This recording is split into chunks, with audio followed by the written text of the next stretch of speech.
So Hugh, it's cross-country morning. What time did you arrive this morning? Well, I'm very lucky enough to stay here on site in the house, actually, but particularly on cross-country morning, I'm usually up and about. I was out about 6 o'clock as usual, and then I went back to have some breakfast, and now I got nothing to do. So it's all under control? Well, I think so.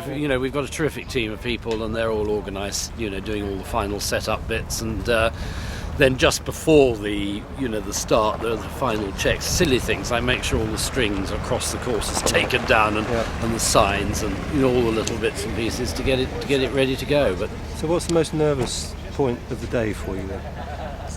I think it's always, if you're a course designer, it's always good to see the first horse round the course, and with any luck, you get a good ride and a good rider and a good horse, and they jump round okay, and that's always a relief. I mean, it's jumpable. I mean, all the experiences, and lots of people have checked a course, and everybody's done their bit, and so we're quite happy with it. But it's still nice to see it actually ridden. I mean, today's great. We've got Andrew Nicholson going first on a very good horse. I don't know whether you'll jump a clear round or not, but you couldn't have somebody better going out first to see what it's like. Most experienced man at badminton. Most experienced man at badminton. Certainly the most experienced person here, who's in terms of the number of rides here. Absolutely. And what would be a good result for you in terms of sort of number of clear rounds?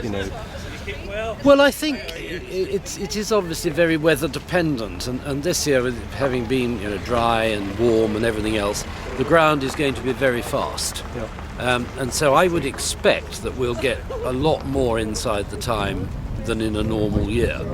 And I don't mind that at all. That's life. I mean, we have to prepare courses to be suitable whatever the conditions. And if we get very fast ground, that will happen. One tends to think in terms of 50 or 60% jumping clear rounds. But it's very unpredictable. And do you? I mean, obviously you've designed the course not to have bogey fences, but what do you think the chat? Have you heard much of chat from the riders as to what they think might? No, I've heard chat from people who've heard very fourth-hand chat. I think people think that Huntsman's Close, being near the end of the course, is quite a serious test, late-ish on.